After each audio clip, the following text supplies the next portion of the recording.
Então, boa tarde novamente, professor Ivan. Hoje a gente dá início ao PET Movimento 2021, que vamos tratar de uma forma mais ampla nos próximos dias a valorização da ciência e o uso das tecnologias de divulgação, né? E dando alguns enfoques dependendo da mesa. Hoje a gente conversa sobre os enfrentamentos e os perigos das fake news nas redes. O PET Movimento ele dá início em 2018 com a atividade Mulheres Negras, né? O PET Movimento ele se centra a partir das discussões que a gente vem tendo nos grupos de estudo e como uma forma de transgredir a barreira dos nossos grupos de estudos, né? Das nossas antes as nossas paredes da nossa sala do PET e agora a barreira virtual, né? Tentando trazer essas discussões que a gente vem fazendo durante os grupos de estudos para outras pessoas que eventualmente não podem participar, né? E aí, em 2020, a gente tem desigualdade, diferença e educação no Brasil, e hoje, né, tendo em vista a conjuntura política e social do país, a gente fez as discussões no grupo de estudo sobre o uso de tecnologias na educação, mas acreditamos que é fundamental também discutir o uso dessas tecnologias para a divulgação de anticiência, né? Então, eu passo a palavra a você e podemos começar a nossa conversa de hoje. Que bacana, Kalinka. Obrigado, viu? E também agradecer a Ana, o Thiago. A Ana fez toda a mediação comigo, super solícita ali, o convite do Thiago, que a gente está sempre próximo, né? Lembrando que o Thiago foi o meu professor que acompanhou o meu estágio quando eu estava me formando na graduação. Então, uma pessoa muito especial que a gente tem uma amizade e as nossas correrias e a gente não está na mesma cidade, às vezes impede da gente poder estar mais próximo, trocando ideia, mas eu fico muito feliz com a oportunidade. Então, só para situar um pouco, né, gente, falar rapidamente, assim, me apresentar, né? Eu sou, eu escolhi a profissão de professor, eu sou filho de professora e terminei a minha graduação na Universidade Federal do Rio Grande do Sul, onde ali amadureceu muito latente, porque eu já era professor em contrato emergencial no estado do Rio Grande do Sul, eu dava aula numa escola pública já, então desde o quarto semestre eu já me inseri em sala de aula como professor efetivo, como professor contratado, né, do estado. Então, quando eu cheguei na fase do meu estágio, já tinha uma espécie de experiência já de know-how em sala de aula, mas obviamente quando a gente tem a contribuição do Thiago, que me ampliou o leque de possibilidades, de percepções, de caminhos pedagógicos. Eu pude, inclusive, aprofundar e aproveitar muito mais Paulo Freire daquele momento em diante na minha trajetória como professor. Depois eu pude fazer o meu mestrado, onde eu pesquisei no campo da antropologia econômica, a economia solidária. Estava bem naquele período final do governo Lula, início do governo Dilma, onde a economia solidária crescia como uma alternativa da esquerda, um novo modelo econômico. Então, eu, muito apaixonado por aquela temática, pude pesquisar isso no meu mestrado. Depois, logo que eu acabei o meu mestrado, eu tive a possibilidade de ter uma experiência internacional. Eu fui para o Timor-Leste como professor cooperante pelas Nações Unidas, trabalhei um ano como professor cooperante e decidi retornar ao Brasil para que eu pudesse fazer o meu doutorado no meu país. Foi uma escolha minha. E aí eu vim para realizar o meu doutorado, mas também como professor aqui da Universidade de Passo Fundo, onde eu estou até hoje, aguardando o momento de ter uma nova experiência internacional, agora que passou a pandemia, principalmente, como a minha avó dizia, eu tô com o pé que é um leque. Não sei se já ouviram esse termo, mas eu tô com muita vontade de sair de novo do Brasil, mas eu só acredito que a gente precisa, esse ano vai ser estratégico, então eu acredito que esse ano ainda fico no Brasil, né, 2022, porque eu acredito que vai ser um ano de muita luta, como não foi diferente nos anos anteriores, mas esse vai ser bem estratégico, principalmente com o ano de eleição.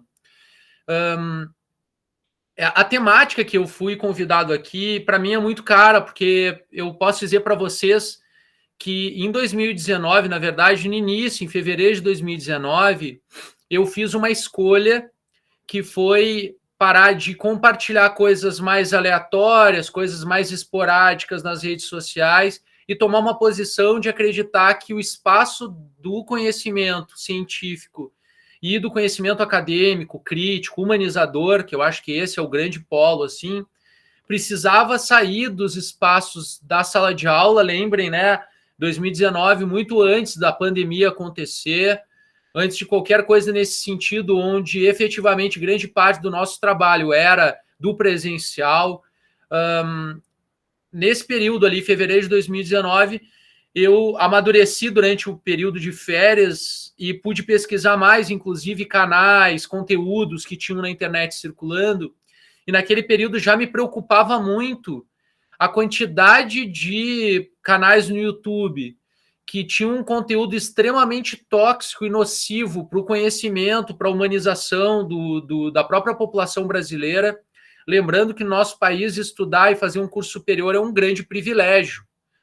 Muitas vezes, privilégio para aqueles que já vêm de classes sociais mais abastadas, mas acaba sendo um privilégio, inclusive, para a classe trabalhadora, que tem o privilégio de ter os pais que possam organizar a vida, ter a casa mais ou menos organizada, ou aqueles que são o grosso no campo das licenciaturas, que são aqueles alunos que trabalham num turno para estudar no outro e tentar se virar para empatar pelo menos as contas até terminar a graduação. E esse coeficiente é muito pequeno na realidade brasileira. A gente já teve um auge no Brasil de aproximadamente 17% da população de 17 a 24 anos que podia estar fazendo um curso superior. Eu não tenho esse dado preciso atualizado desse ano, mas eu chuto aqui uns 12% de jovens que podem estar fazendo um curso superior. Então, quem tem a possibilidade nessa fase da vida de estar fazendo um curso superior é inegavelmente um privilegiado. Não porque a sua vida seja privilegiada, mas porque tu tem o privilégio de conseguir organizar a tua vida e poder pensar num futuro de inserção profissional mais qualificado e talvez mais profundo nas formas de atuação que a gente poderia ter. Eu espero que a gente possa conversar mais sobre isso. Mas se em 2019 isso já me preocupava muito, eu fiquei pensando assim, olha, eu posso continuar, eu sempre tive alguma atuação um pouco maior assim no Facebook, mas era algo esporádico que eu mais compartilhava coisas do que escrevia algum texto, coisas assim. Naquele ano eu fiz eu tomei uma decisão de, a partir de então, produzir conteúdo de forma mais sistemática e organizada.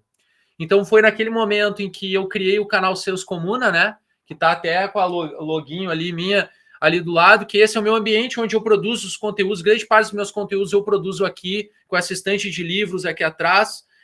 Algumas pessoas já me acompanham há mais tempo, imaginam que eu moro, nossa, num grande espaço, que eu tenho um estúdio de televisão. Na verdade, eu moro num apartamento que é quarto, sala e cozinha, uma peça só, que eles chamam de forma elegante estúdio. Então, já fecha para mim a ideia de um estúdio, porque a minha casa é efetivamente um estúdio.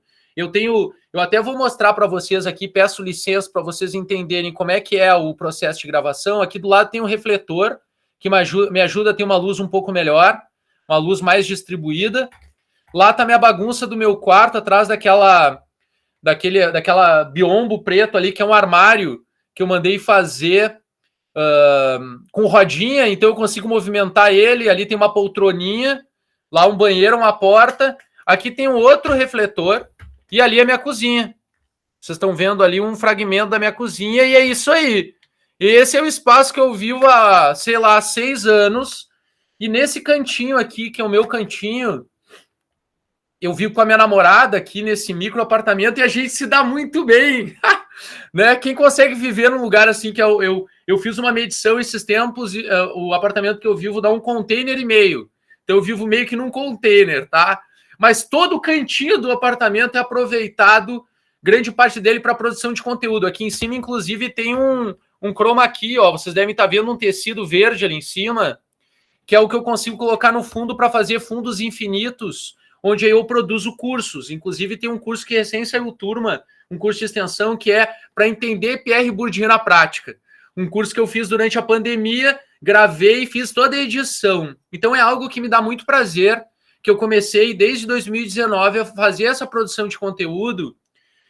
E começou, por exemplo, no meu canal do YouTube, provocando mesmo alguns temas, como superar o senso comum, método científico, apresentar Marx, Durkheim, Bourdieu, apresentar conteúdos que possam popularizar esses autores. Então, são vídeos de 10 minutos, 7 minutos normalmente, onde eu tento trazer esse conteúdo e essas reflexões de uma forma mais acessível para as pessoas.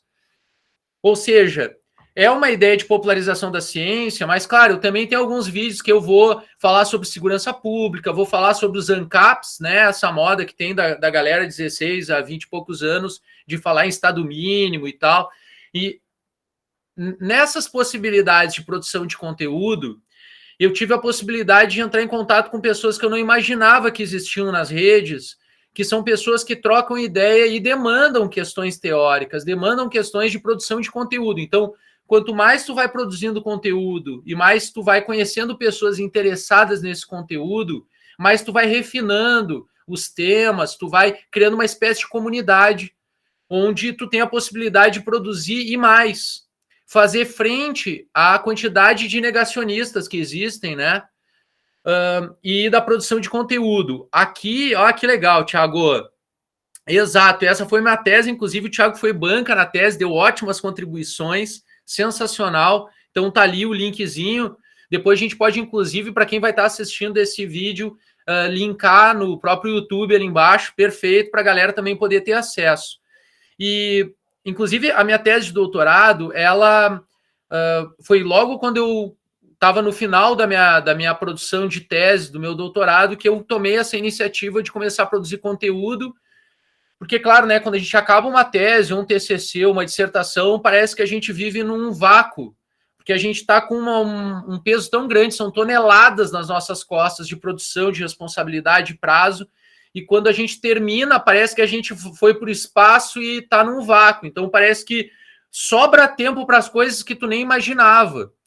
E foi nesse vácuo que eu comecei a produzir conteúdo. Claro que, se a gente for comparar, né, e essa é uma questão interessante de pensar, depois a gente pode debater, conteúdo educacional nas redes sociais tem uma baixa entrega.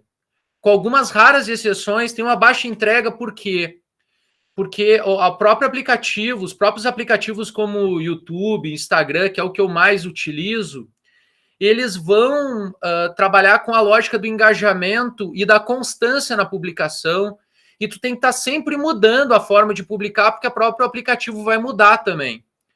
Então, vocês imaginem o que é tu trabalhar de graça para alguns aplicativos, porque é muito isso, né? Tu produz o conteúdo, larga na rede, aquele aplicativo ou aquela rede social, o que ela vai fazer? Ela vai ganhar dinheiro em cima desse conteúdo que é produzido, ela vai botar anúncio, ela vai distribuir, vai te oferecer formas de tu impulsionar esse material.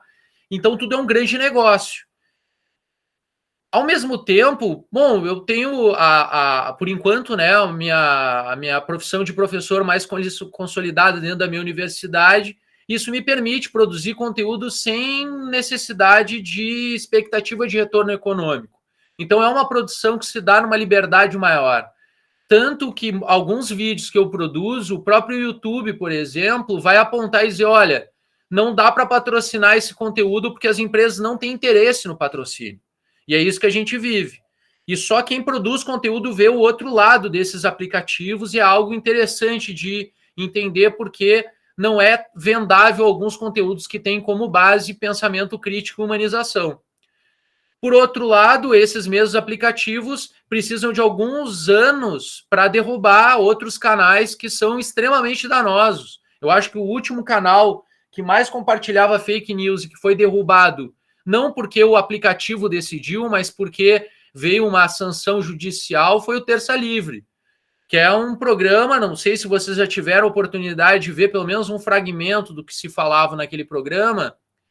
É um programa extremamente danoso e tóxico do ponto de vista de ser negacionista em amplo sentido. Então, para a gente abrir para o nosso debate, poder conversar, eu queria inicialmente dizer para vocês que, assim, primeira dimensão que eu identifico da realidade brasileira é que não é suficiente, se a gente deseja uma mudança e contribuir nessa mudança, que a gente só faça o nosso trabalho para aquilo que a gente é pago.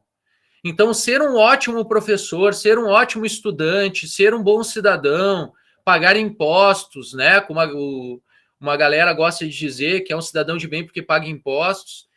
Não é suficiente que a gente seja bom nessas atividades, é preciso que a gente faça outras ações, pelo menos é o que eu acredito, e uma parte delas, que talvez ainda seja dentro de uma zona de conforto, que é produzir conteúdo e fazer frente a um tipo de conteúdo que é produzido e é mais distribuído, que é o negacionismo, é a toxicidade das redes e é essa corrente que a gente poderia chamar de corrente de ódio, né? Então, essa é uma primeira dimensão, acho que é importante dizer para vocês. A formação acadêmica, que é essa segunda dimensão que eu gostaria de colocar, ela tem alguns vieses, né? Um deles é que a gente fica há tanto tempo, imagina 4, 5 anos, não sei quanto tempo vocês, na média, demoram para terminar a graduação, mas eu acredito que seja isso, 4, 5 anos, um pouco mais, um pouco menos, mas a gente fica tanto tempo nesse ambiente, conversando com os nossos pares, que são nossos colegas, nossos professores, que corre um risco nosso da gente se descolar muito grande da realidade, da fala cotidiana, das questões que estão na ordem do dia. E isso é um problema não só para quem produz conteúdo, mas principalmente quem atua em sala de aula. Se a nossa fala é totalizante, e eu gosto de ilustrar isso com os meus alunos de licenciatura no primeiro dia de aula, num dado momento da aula, eu dou aquilo que a gente chama de balão acadêmico, que é usar um monte de palavras e termos que a gente poderia dizer que são envelopes ou conceituais, parecendo que tu está falando uma coisa incrível. Vou ilustrar para vocês. A comunicação intraconectada entre cidadãos que se permeiam em relações que são líquidas e, ao mesmo tempo, dialéticas, que resultam numa transformação transcendental da realidade, resulta na realidade política brasileira.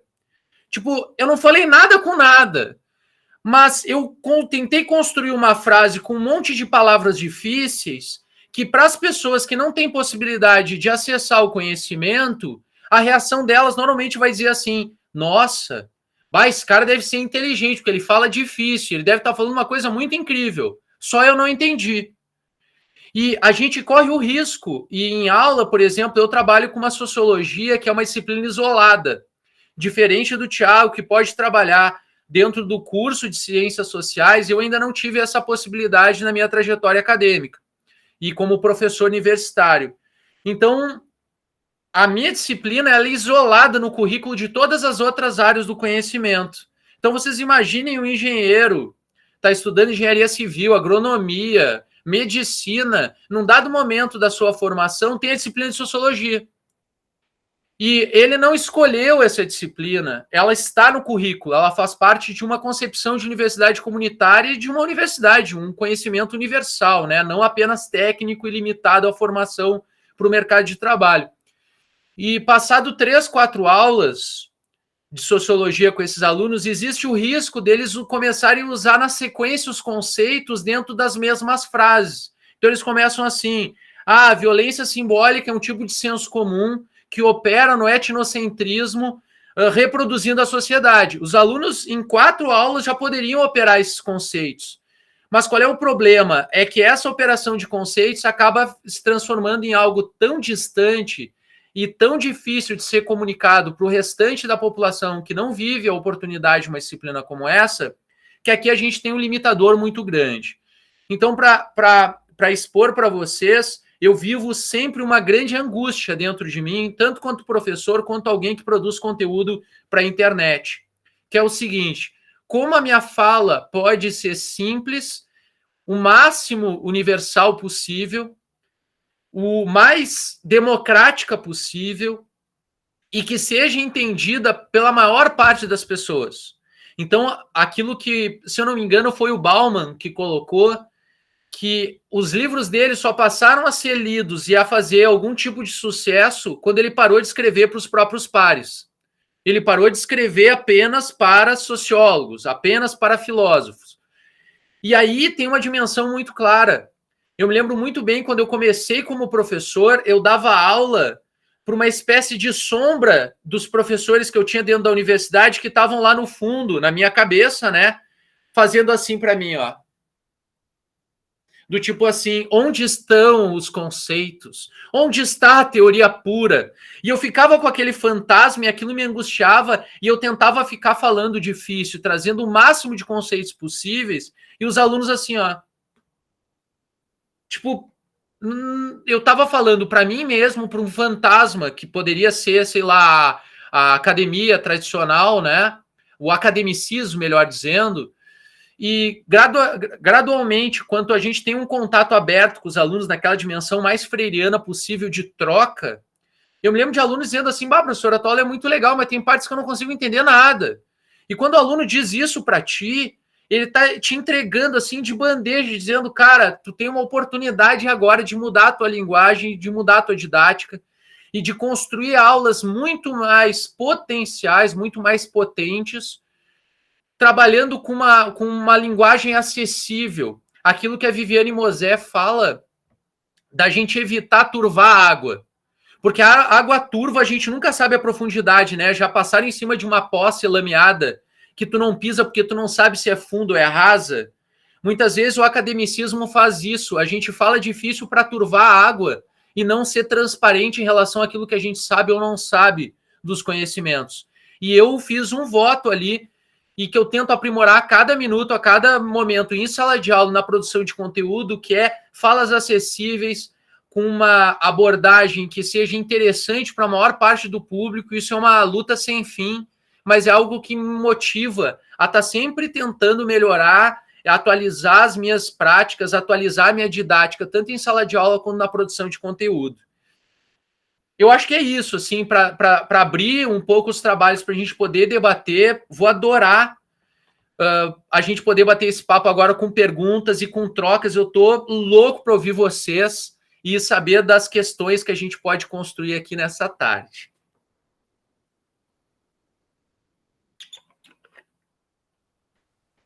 Então, pessoal, acho que podem se inscrevendo, professor. Como que você prefere blocos de perguntas, perguntas individuais? Olha, o que vocês decidirem. Eu acho que a gente pode, né, ir fazendo a pergunta, respondendo e vai trazendo bem tranquilo. Fátima, então. Primeiro, agradecer, né, de ter aceitado o nosso convite. E realmente é um desafio, assim, né? Não, talvez não seja uma pergunta assim, ou seja, né?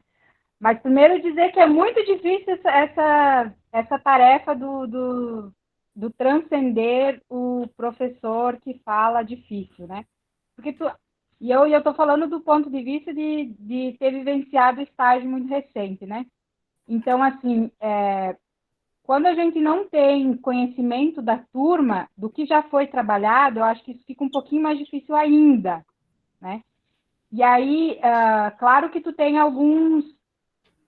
consegue captar algumas mensagens, tanto do professor quanto também da turma, né? Que vão te auxiliando para se tu vai um pouco mais para o conceitual ou se tu vai um pouco mais para a linguagem informal, para que seja mais fácil de compreender, né?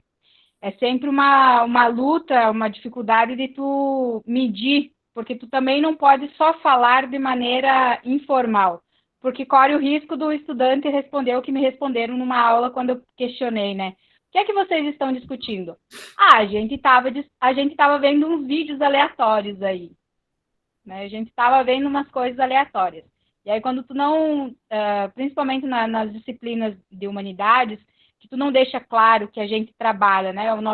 O nosso foco são conceitos teóricos, quando tu não deixa claro isso para os estudantes, fica achando que discutir conceitos, né? Todo esse esforço que o professor faz em trazer discussões que estão no cotidiano do estudante de forma simplificada, o estudante vai compreender aquilo como coisas aleatórias e não importantes.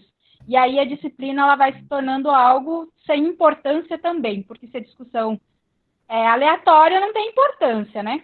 Então, dizer o quanto isso é pertinente, assim, né? E aí a pergunta qual é como é que nós que estamos iniciando aí na docência, como identificar, como medir isso, ou como não cair nisso, né, na relação do cotidiano, né? Tem um autor que eu gosto muito, que é o Zé Pedro Neto, que ele tem um livrinho, né, que fala sobre o cotidiano, que é justamente superar essa nossa ação cotidiana, né? E aí já fazendo a minha segunda participação, que é essa questão que tu comentou ali sobre a resistência, né? Tem alguns autores que estão trazendo esse conceito de resistência muito de forma mais ampliada, né? Que é o que a academia acha que faz, né? Resistir de maneira a somente continuar na sua vida cotidiana. E aí, algum desses autores, que eu não vou lembrar porque são americanos, nomes difíceis, eles vão dizer que não, vocês estão enganados. Isso não é resistência. Enquanto nós estamos tendo salário, e eu não estou falando de mim porque eu não tenho salário, enquanto os professores estão com salário garantidos e da aula, o fato de vocês estarem dando aula para os seus alunos, de estarem discutindo reflexões críticas, isso não é resistência. Isso é o teu trabalho, você ganha para isso, né? Você não faz nada além daquilo que você é pago para desenvolver. Resistência é quando você consegue fazer coisas para além do teu cotidiano. Que você consiga suspender essa tua cotidianidade para além daquilo que você já faz ganhando, né? Então, essa é uma discussão muito interessante, não sei se tu faz isso, né? De maneira mais aprofundada, mas que também é muito cara para a academia, né? Por conta dos egos e por conta também da própria limitação enquanto sujeitos, né? De a gente se olhar e dizer, não, peraí, eu estou fazendo tão pouco, será que eu estou fazendo realmente aquilo que eu digo que faço, né? Então, seria isso, assim. E obrigada. Olha que legal, Fátima. Primeiro, obrigado, viu? São duas provocações muito válidas, né? Eu me lembro que um dos vídeos que eu produzi no canal que deu a maior repercussão entre os meus colegas, apesar deles não assistirem o canal, assim, é raro, outros públicos que assistem, né? Não os colegas de universidade, foi um que eu falei sobre o ego acadêmico. E efetivamente, né, se a gente recuperar aqui, não sei se vocês já tiveram a oportunidade de estudar o Pierre Bourdieu, ele tem um conceito muito bom para explicar isso, que é o conceito de campo social. A universidade é um campo que nos engole. Vou pegar algumas variáveis aqui, o teu Lattes, a produção de conteúdo, a pesquisa, a extensão, cargos de gestão que tu pode estar dentro da universidade, eventos, orientações. Citei algumas aqui, é muito mais complexo que isso, mas só isso já pode fazer a tua vida. É ou não é, Thiago? Só isso já pode ocupar facilmente a tua vida toda.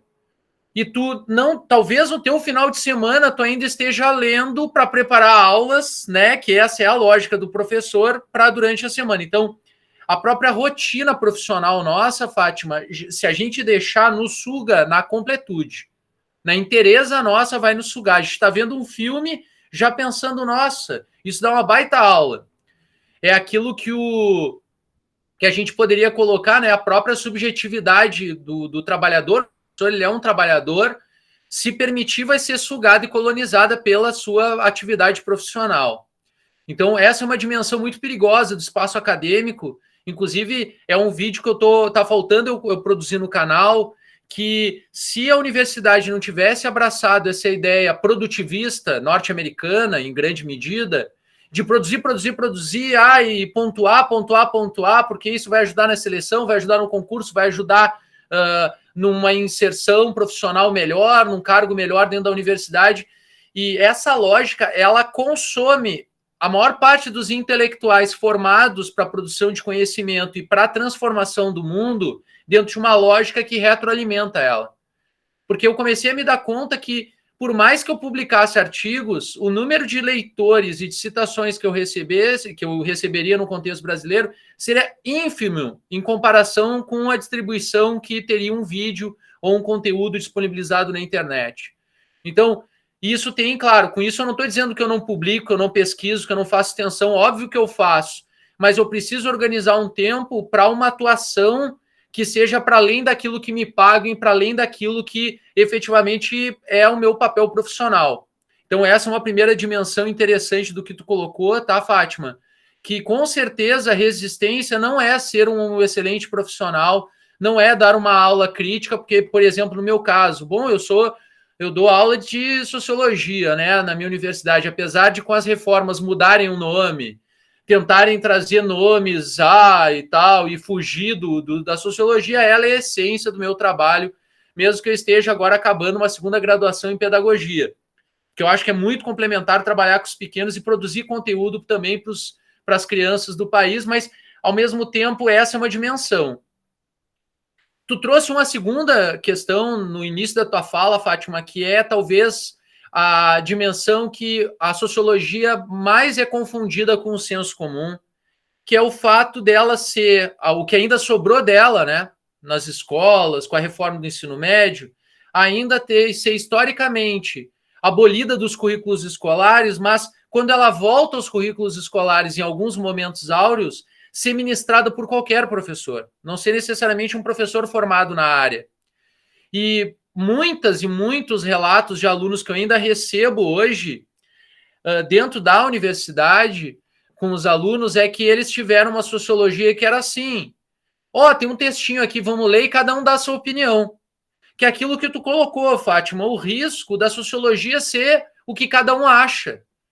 E isso é um verdadeiro crime em relação à produção de um ensino de qualidade, uma aproximação do pensamento científico.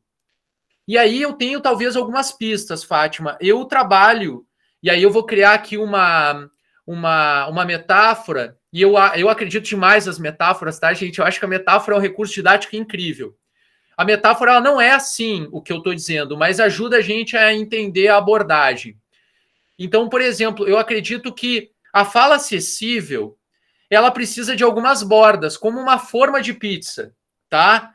Dentro desse espaço, tu consegue trabalhar com as falas, com aquilo que a gente estava falando anteriormente, o mundo nerd, o mundo geek, cultura pop, coisas que são latentes, séries, filmes, que estão latentes no imaginário dos alunos, e a gente pode transitar. Mas qual é a borda dessa forma de pizza, né? A borda é a gente tornar consciente o que aquilo que está sendo construído dentro de sala de aula vai ter um rigor e uma complexidade maior do que ocorre fora da sala de aula. Então, por exemplo, eu gosto muito da metáfora do óculos sociológicos. Então, por exemplo, quando a gente está trabalhando com uma teoria, gosto de dizer para os alunos que o mais importante desses que não serão sociólogos, eles têm uma disciplina ali isolada no currículo, é que eles entendam que quando a gente estuda uma teoria, por mais difícil que o texto seja, a gente pode coletar conceitos desse texto e operacionalizar esses conceitos como se fosse a lente de um óculos intelectual nosso. Ou seja, a gente passa a enxergar a realidade de uma forma diferente. Não é que a realidade mudou, a realidade é ela. Mas a nossa forma de enxergar e entender e principalmente pensar a realidade muda. E aqui tem um grande ganho.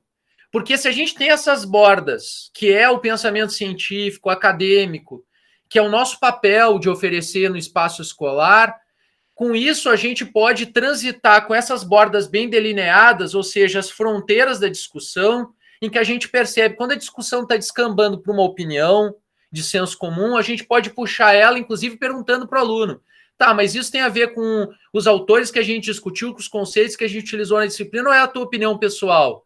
E muitas vezes no espaço universitário o aluno diz assim, não, essa é a minha opinião. Não, legal, mas quem sabe tu não puxa essa opinião e aproxima da nossa discussão dos conceitos, ou seja, tu está trazendo a fala cotidiana para dentro das bordas da discussão que tu está promovendo. Então, a criação de metáforas, eu acho que é um recurso muito rico, tá, gente? A gente trabalhar com alguns coringas que a gente vai trabalhando ao longo do que a gente ensina, eu sei que vocês são estudantes de diferentes campos da licenciatura, a gente trabalhar com alguns coringas que são aquelas aulas e aquelas dinâmicas que a gente vai sempre aperfeiçoando e são muito interessantes para dar aquele clique, para que o aluno possa tornar consciente o seguinte. E é isso que eu faço na abertura das aulas e no fechamento das aulas. Bom, o que a gente fez hoje?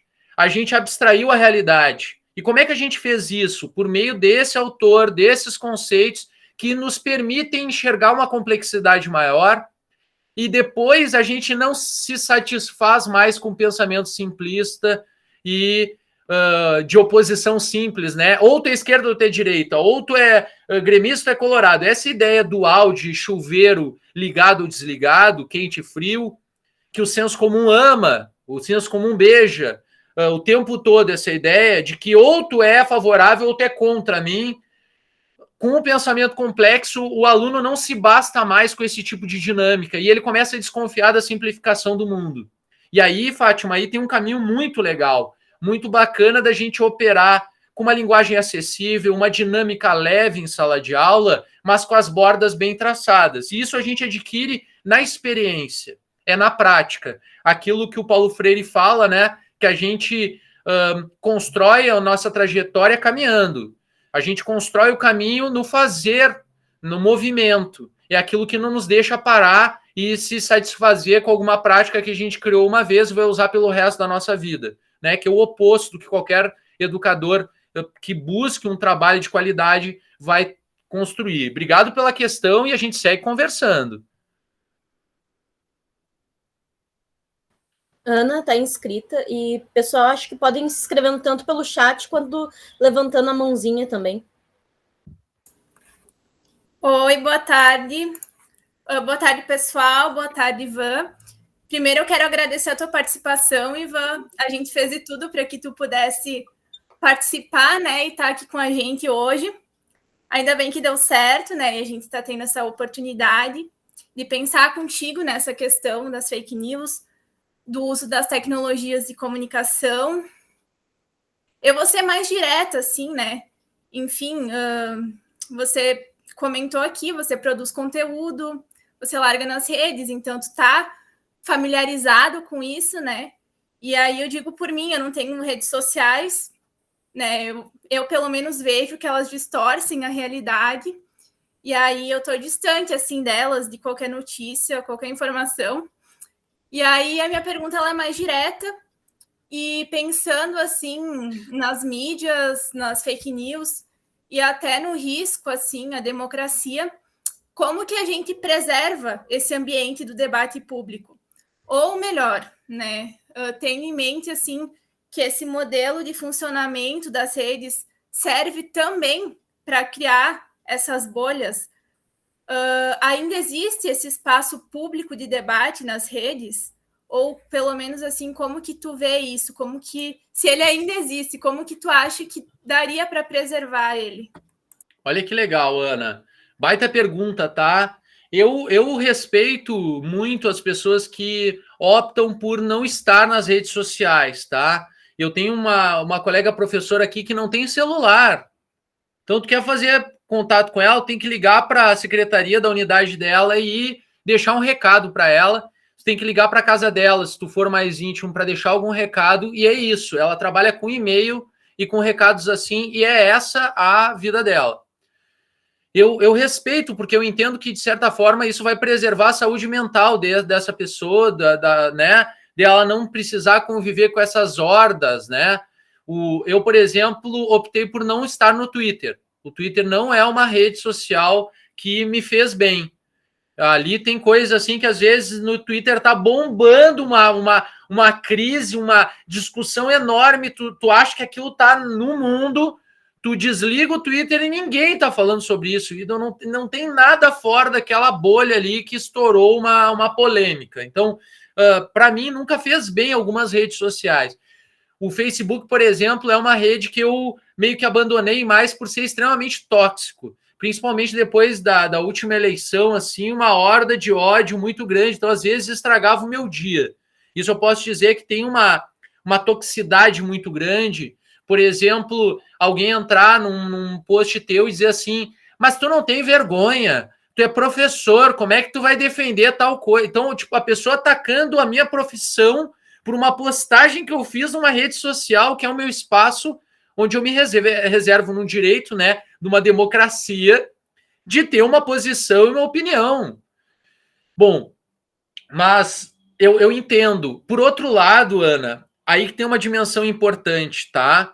Claro que por trás das redes sociais existe uma dinâmica que os próprios aplicativos eles trabalham, né, com uma lógica de programação, onde eles vão ter encaminhamentos. Então, a gente sabe o quanto o impacto das fake news primeiro tiveram um impacto direto nas eleições do Trump nos Estados Unidos e depois veio o rescaldo aqui no contexto brasileiro, contrariando todas as expectativas que a gente já acompanhou de lógicas de compartilhamento de notícia falsa.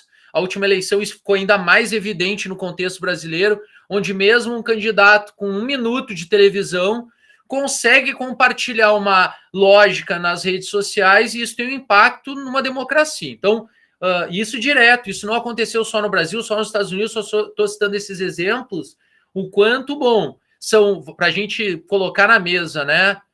No frigir dos ovos são empresas privadas, são lógicas de mercado que estão por trás das redes sociais, a gente não pode ser ingênuo. Essa ideia de que é de graça usar o Facebook, o Instagram, o YouTube, não é. A gente vai pagar algum tipo de custo e de preço, pelo menos na democracia e na toxicidade da realidade. É isso que a gente vive hoje. Inclusive, com uma empresa privada, vocês imaginem o seguinte, há poucos dias atrás o WhatsApp saiu do ar, vocês acompanharam, né? Já foi um caos para as pessoas que estavam sempre... Exato, Kalinka. É bem isso. A gente é produto, a gente é produtor de conteúdo enquanto trabalhador que não é pago pelo que faz necessariamente, mas alimenta uma rede social que vai distribuir o conteúdo segundo ela desejar, segundo ela quiser.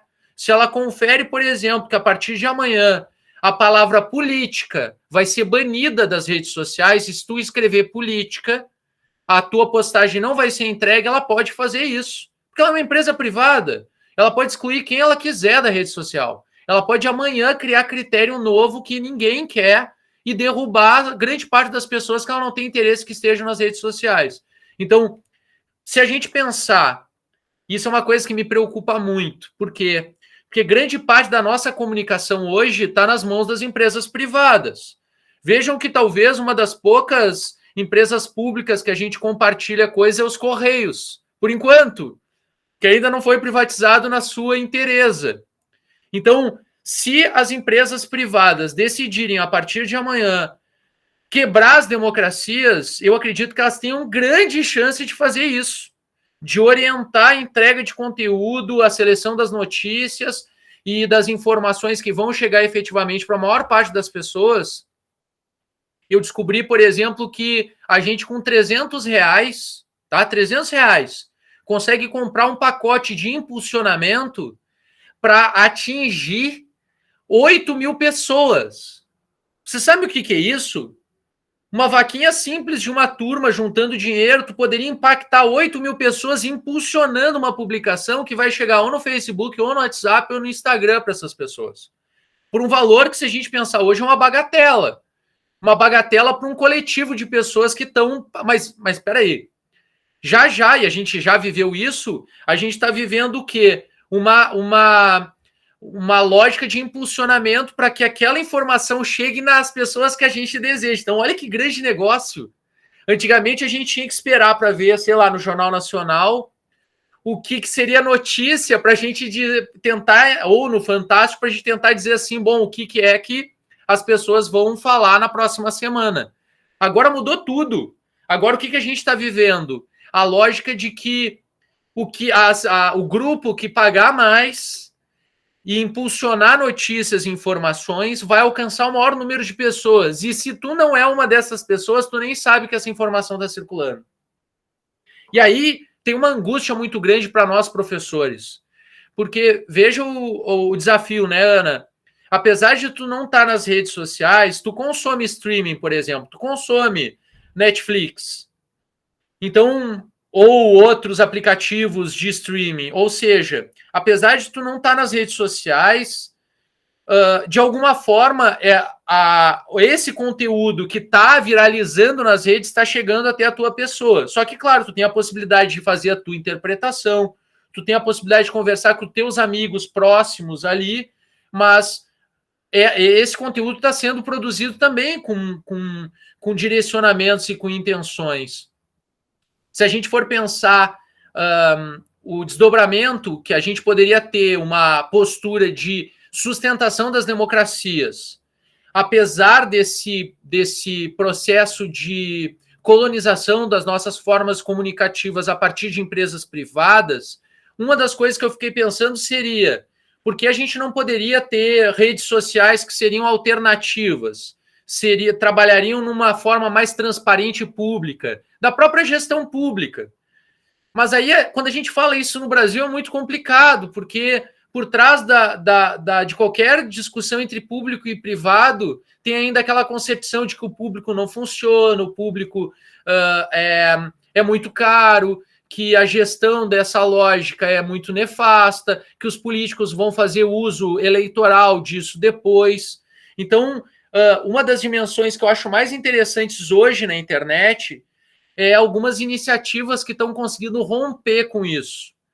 Não sei se vocês conhecem, por exemplo, o Instituto Liberta, que é uma proposta de oferta de cursos online, com assinatura, se não me engano, é R$40 por mês, é algo assim, em que tem uma série de intelectuais, de pessoas progressistas produzindo conteúdo para retroalimentar aquela própria oferta de cursos para oferecer mais cursos dentro daquela mesma assinatura. E são cursos mais diversos que vocês podem imaginar, desde produção de conteúdo até grandes intelectuais lá palestrando e fazendo conferências e a gente podendo acompanhar aquele conteúdo. Claro, ele ainda está dentro de uma lógica de precificação, ele ainda não é uma superação da lógica dos Hotmart da vida, mas tem uma dinâmica interessante ali. Agora sim, Ana, como eu nunca pude me aprofundar nas próprias dinâmicas das redes sociais e o impacto que elas tiveram nas democracias, por exemplo, tem o Slavoj Žižek, que é um filósofo muito legal, gosto muito dele. Ele tem uma obra que, se eu não me engano, não sei se eu estou confundindo o título, mas se chama Por que as Democracias Morrem? Eu acho que não é esse o título. Mas ele vai produzir uma pesquisa que ele vai identificar como o fenômeno das redes sociais vai construir as oposições mais radicais possíveis, e isso vai ter um impacto no fim das democracias, pelo menos na nossa concepção de democracia que a gente tem hoje. Então, eu acho que assim eu tento ensaiar uma resposta, mas eu particularmente não sei te dizer o quanto eu posso, inclusive, apesar de tentar construir um conteúdo crítico, humanizador, eu posso estar contribuindo para o fim de uma democracia pelo conteúdo que eu produzo nas redes sociais. Eu não tenho essa resposta, mas até agora, o que a minha capacidade de produção, de identificação do público, a reação do público, eu não faço essa leitura, mas eu não sei te dizer em quanto essa medida pode fazer com que a gente não consiga superar esse modelo, nem de democracia, que nunca foi o ideal, né? O que a gente tinha de democracia representativa de a cada 2 anos tu votar em alguém é longe do que a gente poderia ter de potencial, inclusive fazendo uma inversão, né, Ana? Imagina se a gente tivesse a possibilidade de um contato direto com o político, que ele pudesse abrir referendos e possibilidade de voto direto em algumas decisões. Eu tenho alguns políticos que têm feito isso. Se eu não me engano, o Glauber, do PSOL, faz isso. Ele vai votar alguma pauta, ele faz uma live, abre links de votação para ele saber como o público que votou nele coloca para que ele tome uma decisão. Então, eu acho que a internet poderia ser um boom de democracia direta. A gente poderia fazer referendos numa facilidade tremenda, mas por N motivos a gente ainda não vive esse uso da tecnologia de uma forma mais inteligente, pelo menos para fortalecer a participação direta da população. As redes sociais são longe disso, pelo menos na minha percepção. Olha colocando ótimas dicas ali no chat, sensacional, muito bom. Mas eu acho que eu tentei responder a tua pergunta, tá, Ana? Desculpa se eu não consegui avançar muito. Ah, perfeito. Tá ali a dica da Fátima. Perfeito.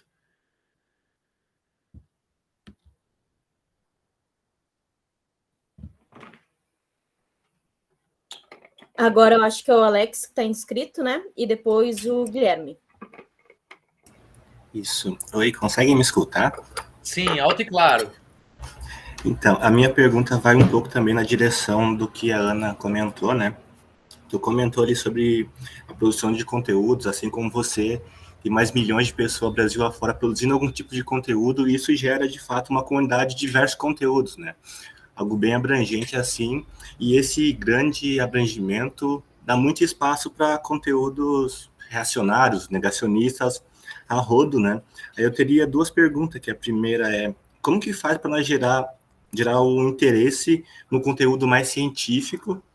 E a segunda é como lutar contra o negacionismo na rede? Olha que legal, Alex. Duas questões bem provocativas e muito pertinentes, tá? O desafio da tua primeira questão, para mim, ele é latente na minha existência enquanto produtor de conteúdo.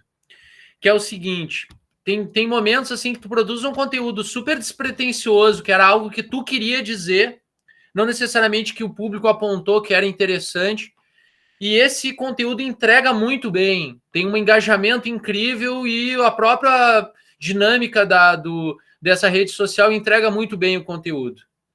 E outros que tu produziu, tu pensou na pauta, construiu um baita roteiro, revisou o roteiro, pensou numa dinâmica divertida, não entrega nada.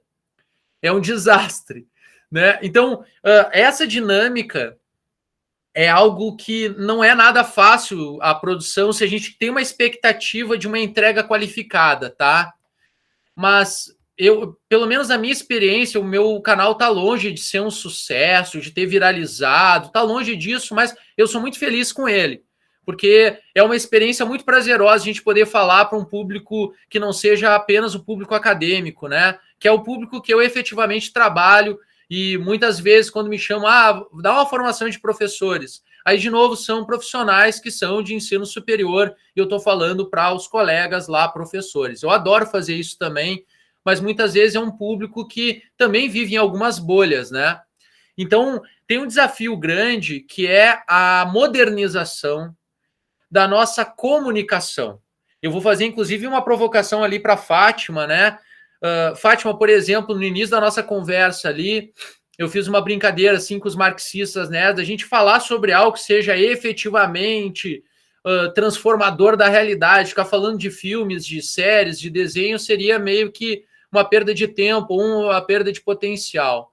Bom, a gente tem um desafio no campo, por exemplo, da sociologia crítica, daqueles que se intitulam marxistas ou marxianos, enfim, é essa dimensão dessa fala totalizante, desse uso de conceitos que trazem que impedem muitas vezes das pessoas não iniciadas no campo do conhecimento da sociologia crítica conseguir acompanhar.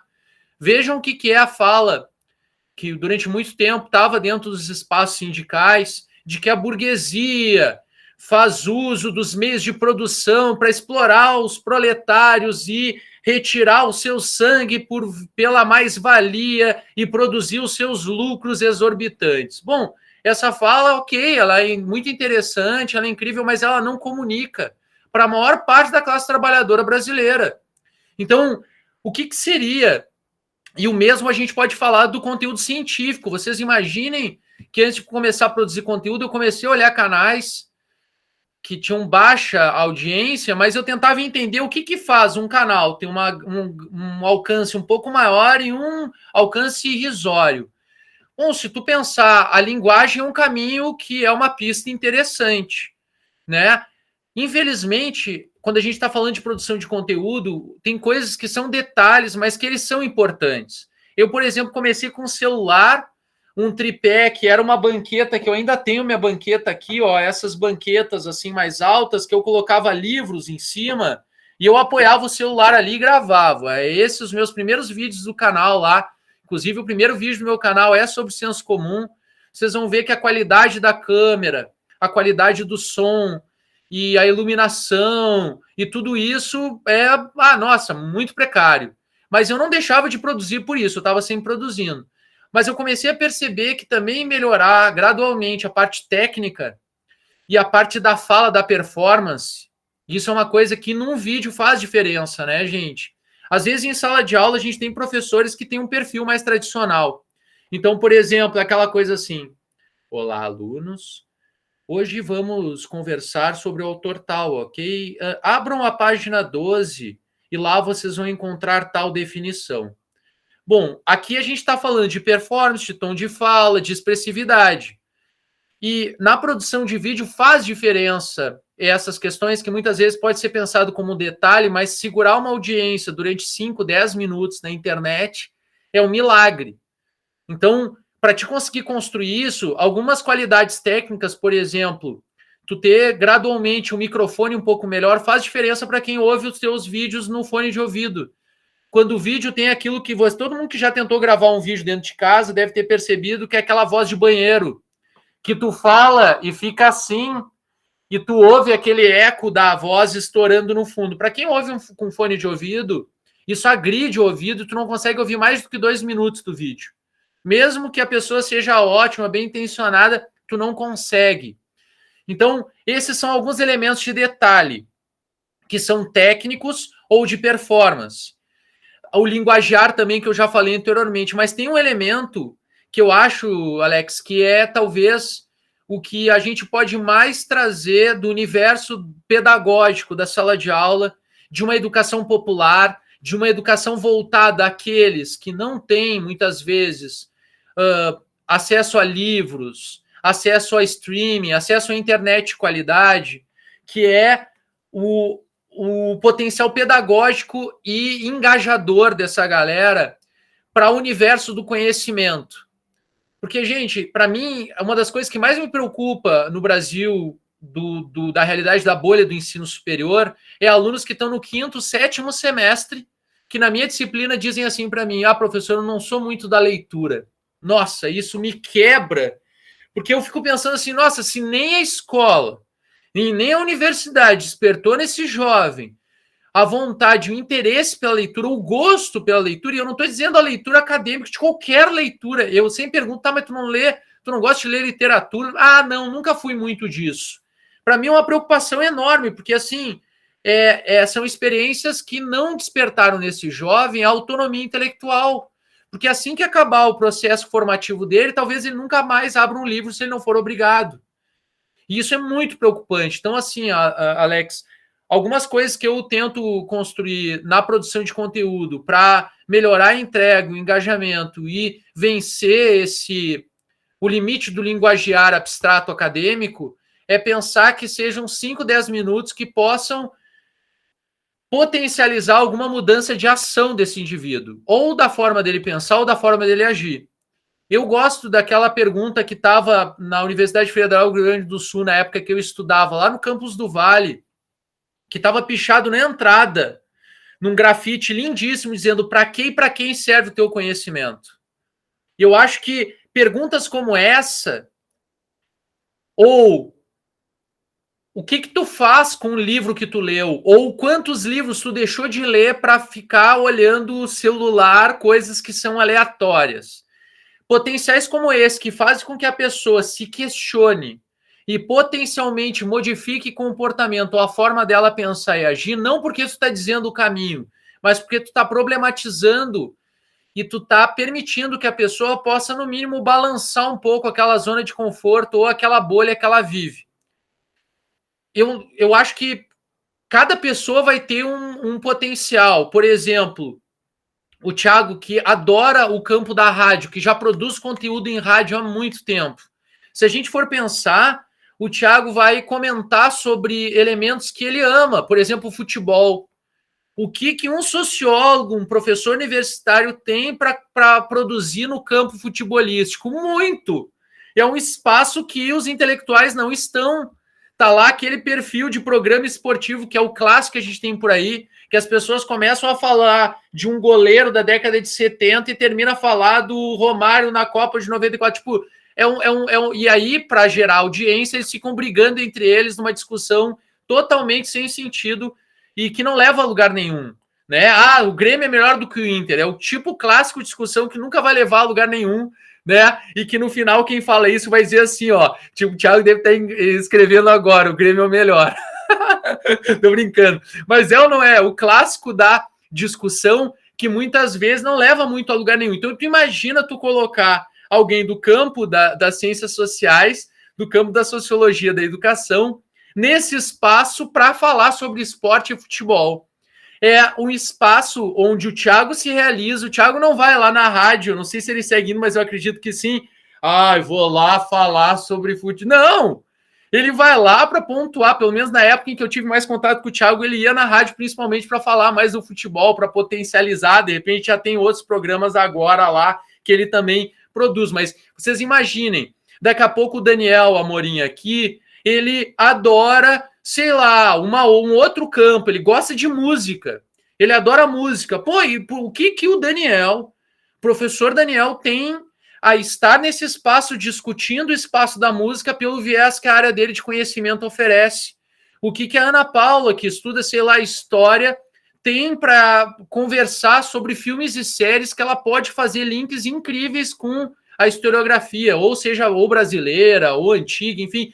Olha que contribuição legal para que as pessoas possam superar aquela ideia que eu acho muito legal do filme como entretenimento, mas o filme pode ser um objeto incrível de reflexão e de potencializar outras reflexões e a pessoa dizer, bah, eu nunca pensei que eu podia assistir um filme e sair com interesse de ler um livro e querer discutir democracia com os meus amigos a partir de um filme. E esse eu acho que é um ganho que a gente tem de estar produzindo conteúdo e trazer reflexões que não são óbvias. E aí talvez seja o grande gatilho da gente pensar a produção de conteúdo, falar sobre aquilo que não é óbvio e que pode trazer mudança de comportamento e reflexão. Acho que aí a gente tem um caminho maneiríssimo que pelo menos eu estou tentando percorrer. Obrigado pela pergunta, Alex. A próxima inscrição, então, é o Guilherme. Vai lá, Guilherme. Vou. Então, primeiro dizer, vocês comentaram sobre excluir as redes sociais e quem quer conversar com a gente que entre em contato pelo e-mail. Acho que, assim, esse é o meu sonho, né? Porque diariamente todos nós somos bombardeados por 500 mensagens e aí a gente não sabe para onde correr para atender todo mundo, assim. Então, meu sonho é imitar a Glória Pires, que fez isso, né? Mas também, aí eu penso em todo o processo de exclusão a que eu seria submetido a partir disso, porque, enfim, as demandas não chegariam e eu estaria à margem do que está sendo debatido. Mas eu queria propor que a gente debatesse, enfim, conversasse um pouco sobre como pensar, então, essa produção, essa construção de conteúdo dentro da academia, né? Porque eu fico pensando em como é necessário, a essa altura, que a gente se negue a simplesmente continuar fazendo nossas pesquisas, normalmente publicando em artigos super específicos, não que isso não seja importante, mas que vão ter pouquíssima leitura, né? Então, pensar, para além da produção de conhecimento, também a produção de conteúdo que esteja acessível ao público. E eu sou da história, e até compartilho aqui com o grupo, que isso é algo que, na história, se vem dialogando muito sobre.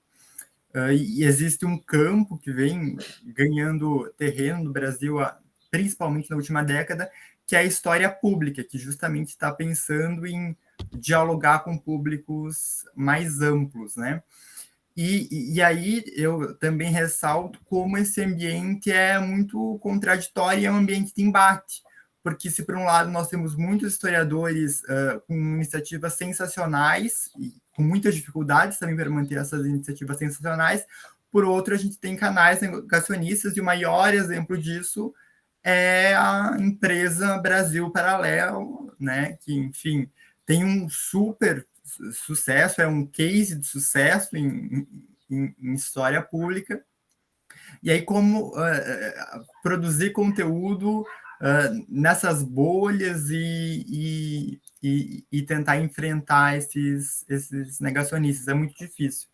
E aí, inclusive, eu faço aqui a propaganda,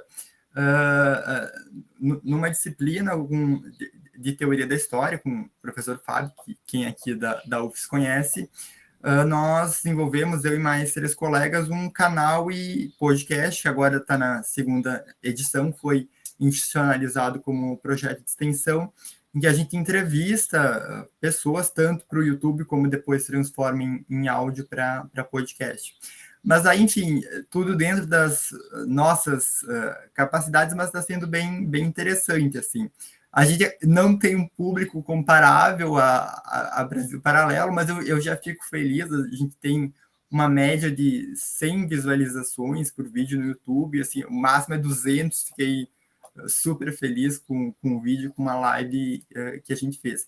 E é claro que é difícil de também ir alimentando disso, mas é bem gratificante. E aí, a pergunta que eu queria fazer, então, é como pensar isso, essa produção de conteúdo para um público mais amplo dentro da academia. Será que já não está na hora de a gente pensar em outras formas de avaliação dos currículos, por exemplo? Né? Então, ao invés de simplesmente só avaliar os artigos, por que a gente não avalia projetos de extensão como esse? Por que a gente não avalia projetos de ensino de história? Por que não ampliar e valorizar essas iniciativas, superando o produtivismo que só quer prestar atenção nos artigos? Olha, ótima provocação, viu, Guilherme? E tem algumas dimensões assim que eu posso compartilhar para vocês, tá? Nesse sentido que o Guilherme fez essa provocação. E vocês imaginem, né? A minha formação é em ciências sociais, meu doutorado é no campo da educação, agora estou terminando a minha 2ª habilitação em pedagogia, e faz mais ou menos 2 meses que eu coordeno aqui na minha universidade o setor da UPF Online. Então, eu coordeno uma parte que vai ser responsável pela produção de conteúdo online da universidade. Então, uma baita oportunidade para a gente modernizar um monte de coisas. Por exemplo, Guilherme, olha que legal que é uma iniciativa quando, ao invés da gente, por exemplo, aqui, se a gente não tivesse daqui a pouco vivido a pandemia, a gente estava fazendo essa conversa presencial numa roda, é ou não é? Em sala de aula, eu iria embora depois e quem viveu, viveu e quem não viveu, não vai viver. Agora a pandemia, que na verdade foi um soco na gente, né? Começou a abrir alguns horizontes, principalmente para a minha geração, a geração do Thiago, e, né, que a gente começou a se abrir e identificar que algumas experiências podem ser feitas com o mesmo potencial, mas ganhar uma amplitude maior depois nas redes. Então, por exemplo, aulas que antes a gente fazia fechadas, agora a gente pode fechar, por exemplo, semestre uma live e compartilhar um monte de reflexão, dando protagonismo para os alunos estarem apresentando reflexões, participando ativamente, como é o nosso caso aqui nessa ação, em que vocês são protagonistas, inclusive das perguntas, da organização do evento. E isso é um ganho enorme. Porém, Guilherme, olha como é interessante. A gente tem um problema no espaço acadêmico, é que o produtivismo ele é uma das questões, sem dúvida, o outro é o nosso formato. Porque não sei se na universidade de vocês aconteceu a mesma coisa, mas a gente, não deu mais para fazer evento presencial. Aí o que a universidade fez? Vamos fazer remoto, vamos fazer em live. Só que o formato das lives são iguais aos eventos presenciais. É assim, chamamos à mesa o professor doutor Thiago Ingracia, e aí vai narrando o currículo dele até ele chegar na mesa. Aí o professor tem que esperar terminar. Agora chamamos também a mesa. Então tem todo um protocolo que não faz o menor sentido para a próxima geração. Esse é um tipo de modelo que a universidade ia chamar o magnífico reitor. O magnífico! Juro para vocês que eu me sinto na Idade Média chamando o rei.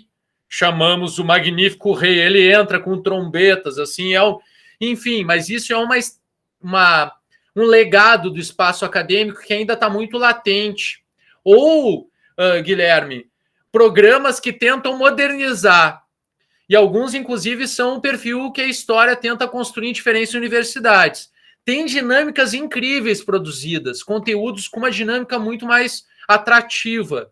Mas, às vezes, alguém diz assim, quem sabe a gente não faz um diálogo. Eu adoro quando a galera diz isso, assim, ó, vamos produzir um conteúdo, não vamos dar uma aula tradicional, vamos fazer um diálogo. Aí põe 2 professoras ou 2 professores sentados num banco, e é o diálogo assim, ó.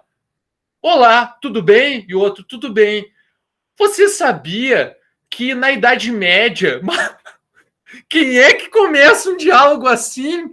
E aí diz assim, você sabia que a nossa universidade é comunitária? E o outro, é mesmo? E ele diz assim, é.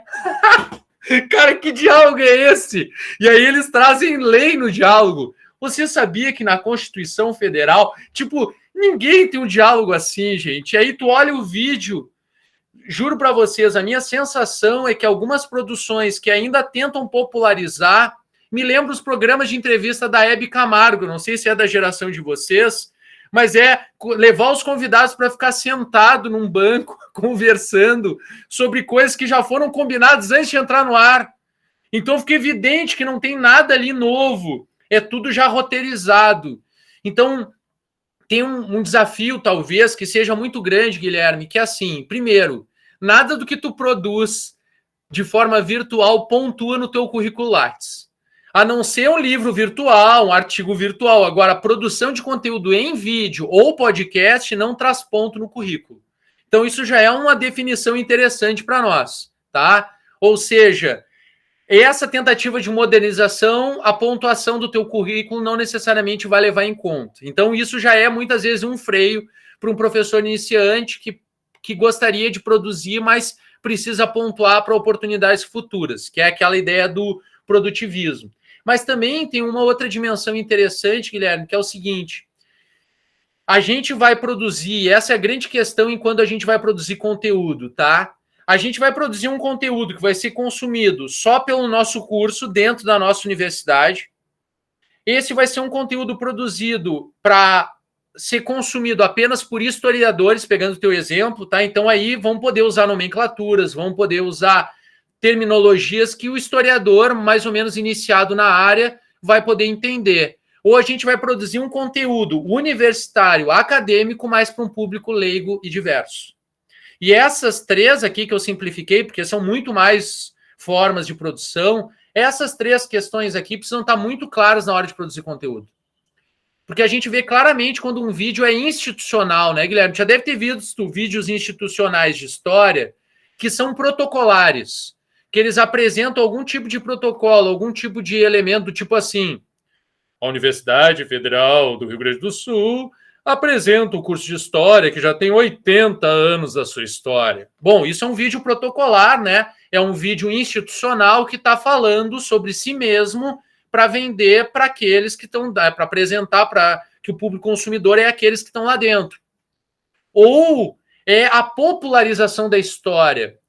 Eu, particularmente, nunca consegui consumir muito material de internet fora do campo da educação e da sociologia, que acaba sendo muito mais o meu foco de interesse, de pesquisa e também de consumo. Mas eu vou pensar ciência no geral, nerdologia. Vocês conhecem esse canal? Bom, Nerdologia é um canal voltado à popularização da ciência, feito pelo Átila Yamarino. Você deve ter conhecido ele do canal dele ali com a pandemia. Ele é a voz que faz o Nerdologia. Então, vejam, um pesquisador de alto gabarito, um cara que tem um impacto nas redes sociais incrível. O que era o conteúdo que ele produzia, sei lá, 4 anos atrás, ele ainda segue produzindo, tá? Mas ele tem uma equipe enorme, tem uma empresa de produção ali por trás, porque é um como tu usou, né, Guilherme? É um case de sucesso, né? O Nerdologia, porque ele consegue falar da física quântica pegando um superpoder de um herói dos X-Men, por exemplo. Pô, olha que conteúdo incrível! Ele consegue falar de Segunda Guerra Mundial trabalhando com, sei lá, o universo Marvel. Nossa, isso é a popularização da popularização. mas tu acha que grande parte dos vídeos dele chega a 1 milhão de espectadores? Não chega. Em grande parte, o próprio Átila e a Marino falou, olha, porque tem um nome nerd no Brasil não é bem-vindo. Tem muito jovem que vai dizer assim, eu não sou nerd, apesar de consumir um conteúdo que os nerds consomem. Então, tem um bloqueio no nome. Então, pensar bem no nome de um canal e pensar bem na pegada que tu vai fazer. O Nerdologia é ciência para adolescente, para criança.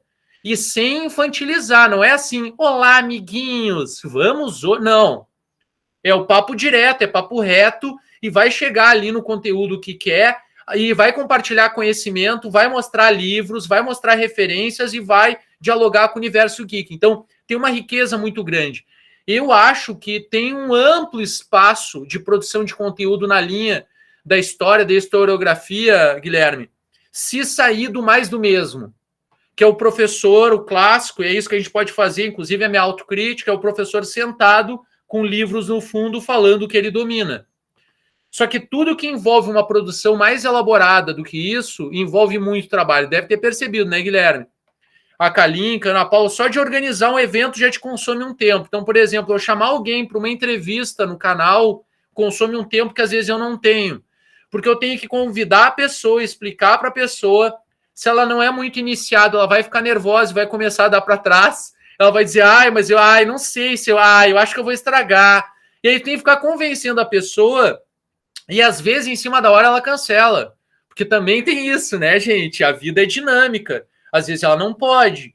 E aí tu fica, entre aspas, né, desperdiçando uma energia enorme para convidar alguém para produzir um conteúdo contigo e tu não consegue engajar essa pessoa nessa ação. E muitas vezes, ali na universidade, agora a gente está passando por um processo de produção de conteúdo. O meu sonho agora, coordenando esse setor, Guilherme e demais colegas, é que a gente possa ter um núcleo de produção protagonizada pelos alunos de produção de vídeos com pegada científica. Ou seja, os alunos da própria universidade, bolsistas de extensão e de pesquisa, produzindo vídeos, a gente editando e tendo um canal da universidade onde quem produz conteúdo é aluno. A gente ainda não tem isso aqui. Isso é carente de acontecer e a gente convidar essa próxima geração a estar mais nas redes e produzir conteúdo e dar a cara mesmo para essa produção. Acho que isso é um ganho intelectual interessante. Mas, por exemplo, grande parte dos meus professores tem vergonha de estar na frente da câmera.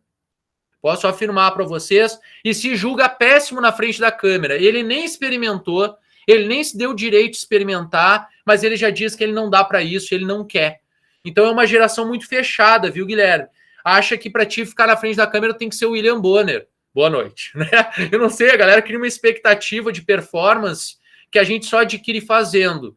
Então tem um caminho muito legal aí, tem um campo muito aberto, mas é um desafio de tempo de produção e a gente aprender a produzir. Eu produzo 100% do que eu compartilho. Então eu edito o vídeo, eu construo o roteiro, isso toma um tempo que muitas vezes a gente não tem. E eu entendo muitas vezes porque para muitas pessoas é tão difícil começar a produzir. Ótima provocação.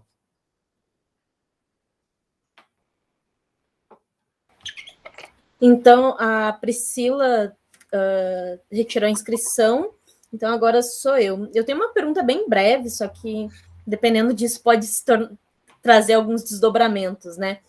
Tu falou aí sobre a dificuldade de trazer, de modificar essa linguagem, do uso dessas tecnologias e de como isso impacta a tua vida e como tu é dentro de produtor de conteúdo e professor, né?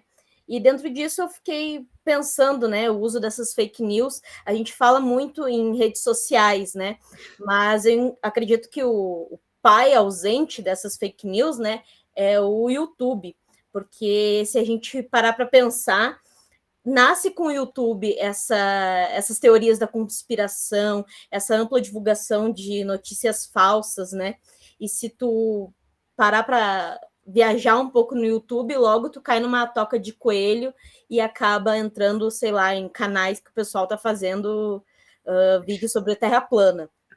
E dentro de todo esse amplo espectro que a gente tem, né, das redes sociais e do YouTube como um pai ausente, qual é a principal dificuldade, né, de fazer um conteúdo de qualidade, acessível, dentro desse meio que não propicia, né, não dá abertura para esse tipo de conteúdo, né? Qual é o principal desafio que tu encontra para fazer essa militância, esse trabalho dentro da internet? Ótima pergunta também, Kalin, que inclusive me fez lembrar que para o Guilherme eu não respondi a questão de fazer frente às fake news, e eu acho que esse é um tema fundamental, né?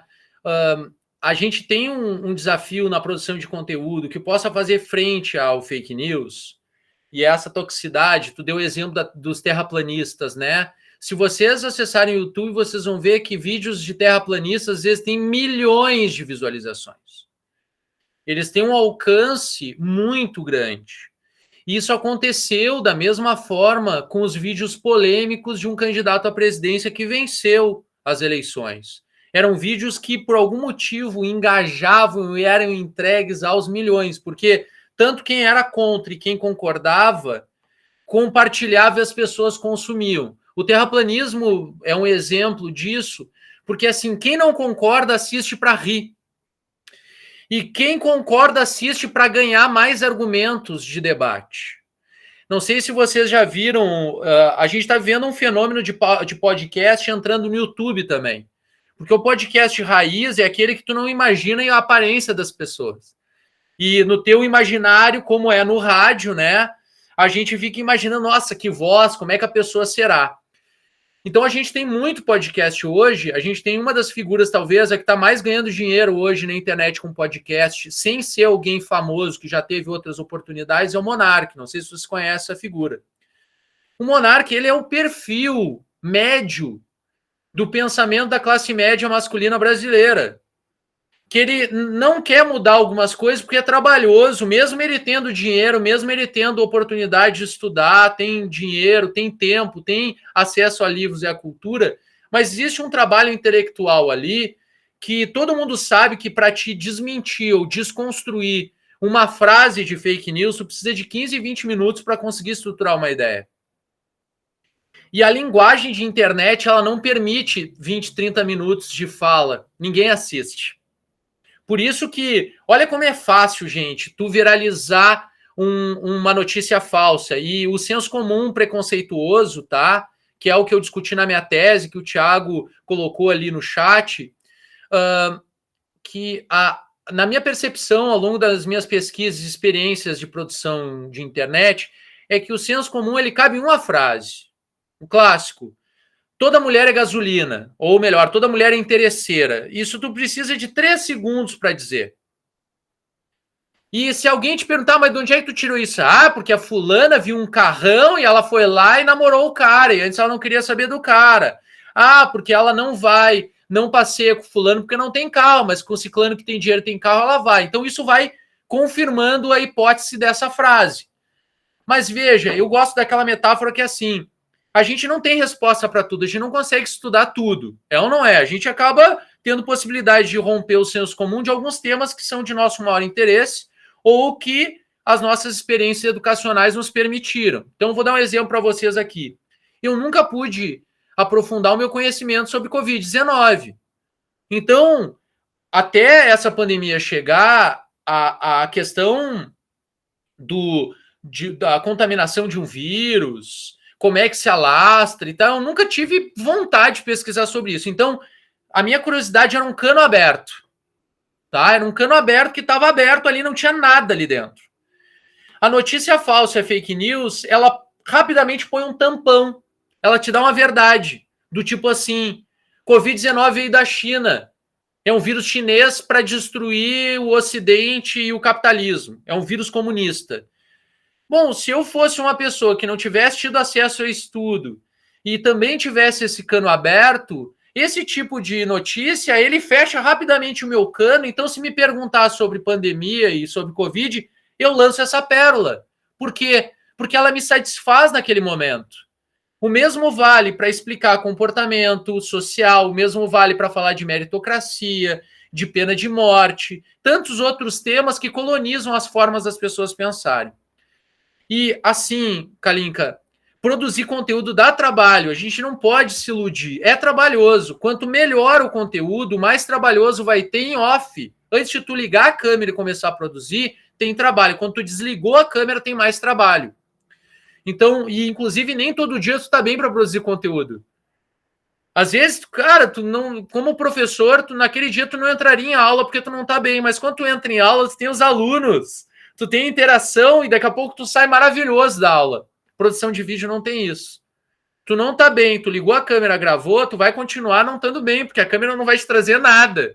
Não tem energia positiva nenhuma ali. É uma máquina. E com o tempo tu começa a se acostumar.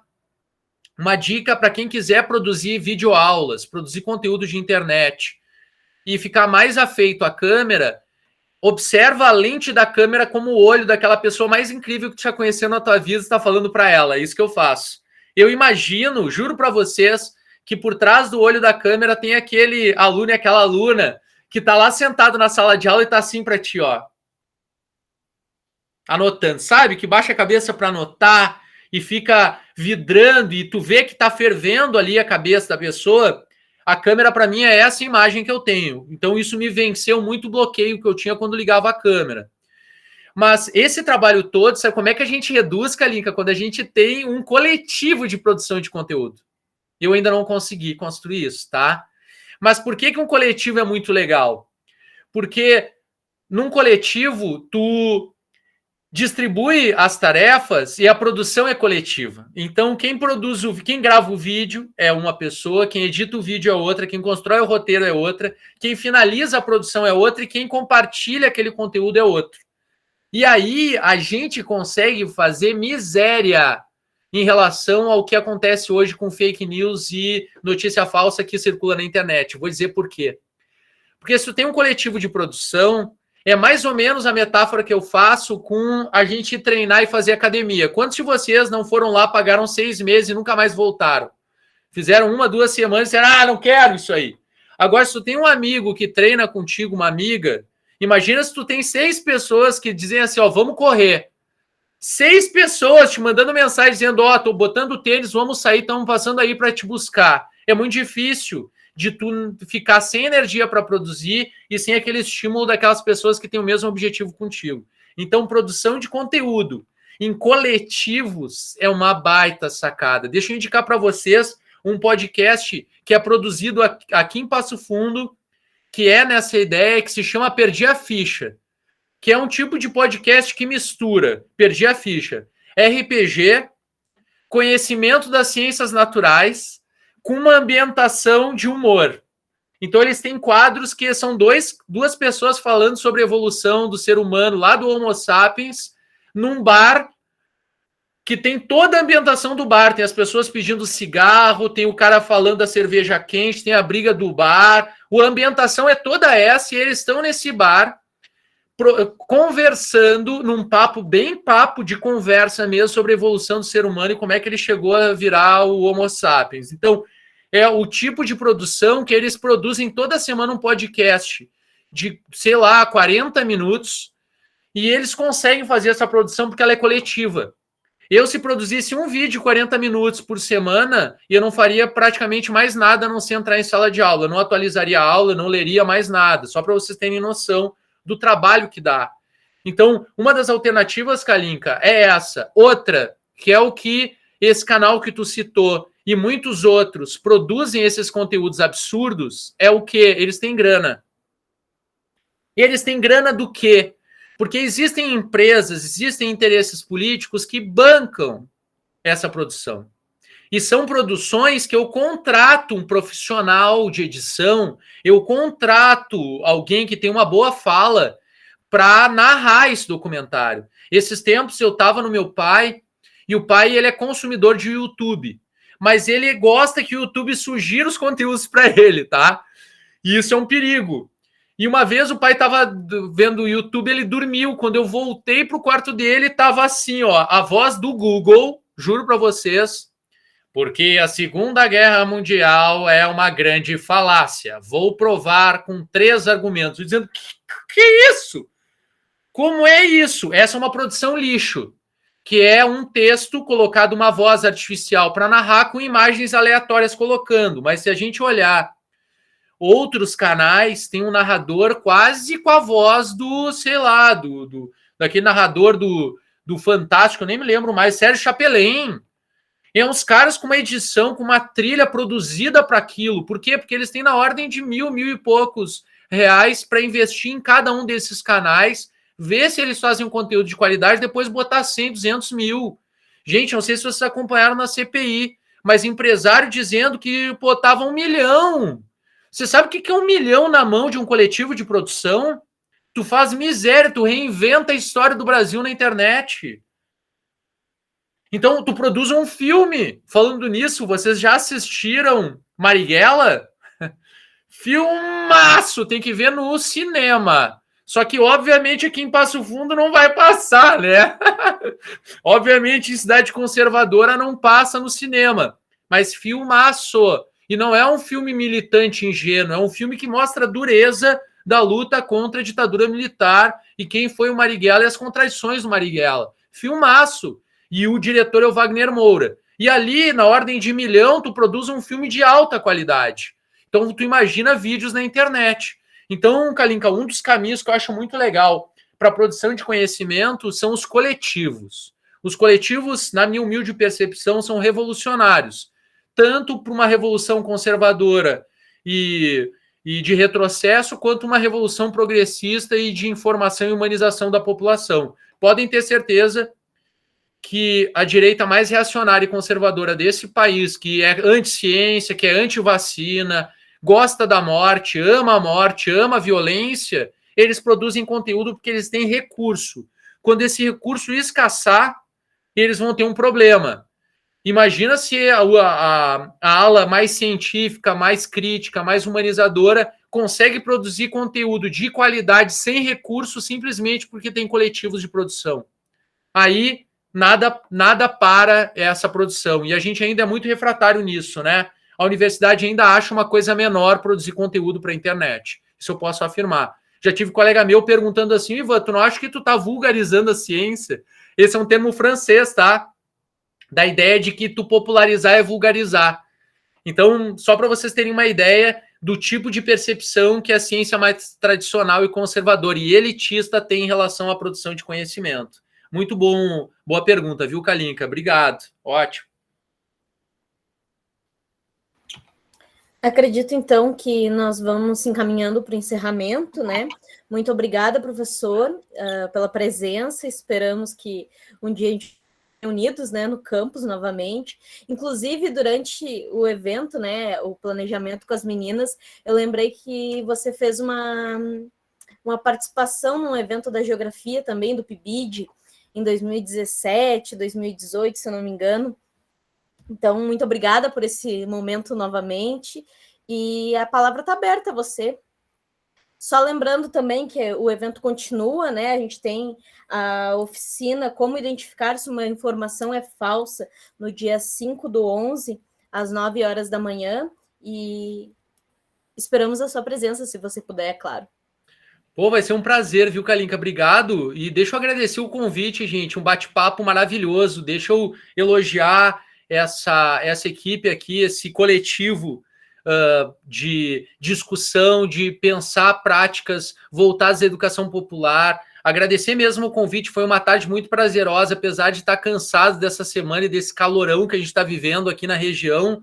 Foi uma delícia, assim, eu nem vi o tempo correr. Agora que tu falou que já estava 13h40, eu digo, nossa, voou o tempo, isso só significa que vocês estavam... A gente está fazendo uma troca qualificada aqui. Eu só posso agradecer o convite, o prazer de estar na presença de vocês. Tiago, Ana, obrigado pela mediação e pelo convite. Fica a nossa parceria de sempre. Eu ainda vou ficar devendo a gente construir um evento compartilhado com os alunos da licenciatura aqui da UPF, com os alunos da licenciatura aí da universidade, e a gente possa fazer um evento disruptivo, bacana. Eu acho que a gente está devendo isso, principalmente para o próximo ano, que se tudo der certo, a gente vai superar a pandemia e vai poder fazer algo bem bacana, bem interinstitucional, que eu acho que a gente está precisando demais também romper essas paredes.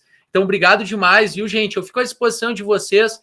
Se vocês quiserem também me seguir no Instagram para a gente trocar uma ideia, lá eu tô como @DouradoIvan, menos para Ana, que ainda consegue ser a resistência das redes sociais. Mas, Ana, depois o Thiago pode me passar o meu e-mail também. Eu posso colocar agora aqui para quem quiser se comunicar comigo por e-mail. Dourado, esse é o meu e-mail aqui na universidade. E tem um e-mail, e esse é o meu perfil na rede social que eu mais utilizo, que é o Instagram. Inclusive, hoje à tarde, às 5, depois de uma reunião que eu vou ter agora às 4, às 5h30, eu vou fazer uma live. Normalmente eu faço as lives toda sexta-feira com um colega aqui do campo do direito, que também tem uma pegada mais progressista, que é o Rodrigo, mas ele acordou mal da garganta, então hoje eu vou sustentar a live sozinha, onde eu vou discutir essa série Round 6 aí e tentar fazer algumas metáforas com a realidade teórica, política e econômica, que eu acho que é um prato cheio aí para a galera deixar esse conteúdo produzido enquanto ele ainda está quente. Então, convido vocês, se quiserem colar lá no canal, eu faço multiplataforma, eu faço no YouTube, no Instagram, essa live. Fica o convite, obrigado, e vida longa à educação, à ciência e à humanização nesse país. Obrigado mesmo, viu, gente? Só uma coisinha, vamos tirar um print para registrar, pode ser? Além da gravação, vamos tirar uma foto, que é o que dá para fazer no momento, né? Isso. Quero agradecer a tua participação, coloquei aqui no chat antes, né? Foi muito gostoso ouvir você e debater sobre isso. Aí, quem puder abrir a câmera, por favor, abra. E eu vou pedir para alguém tirar o print, porque o meu botão não está funcionando. Eu posso tirar. Posso tirar. Tá, obrigado. Tiago. O Ivan está falando do Round 6, né? Que particularmente é um nome que não é muito comum dessa série, que é o jogo da Lula, né? É mais no Brasil e no Canadá, pelo que eu vi. E eu estava me dando conta que aqui no cantinho do Google Meet tem exatamente o triângulo, o quadrado e a bolinha. Muito bem, vamos tirar a... É verdade. Vamos lá. Tirei, deixa eu colocar aqui já, depois a gente circula. É isso, gente. Tá ótimo. Professor Ivan, mais uma vez, viu? O Ivan é parceiro nosso aqui da Universidade Federal, de muitas atividades, e eu também tenho a alegria de acompanhar, enfim, um pouco das discussões, mesmo muitas vezes não tão presentes, mas sempre com um fluxo, né, de permanência e de interesses compartilhados que nós temos, né? E temos, sim, Ivan, muito interesse em estar em diálogo permanente com a nossa UPF, tá? Para nós é uma grande satisfação também, certo? Mas obrigado aí por vocês, e acho que começamos bem o nosso PET Movimento, que vai seguir em movimento, que é muito bom. Isso aí, movimento sempre a gente não parar. Um abraço, viu, gente? Obrigadão. Um abraço, pessoal. Até a próxima.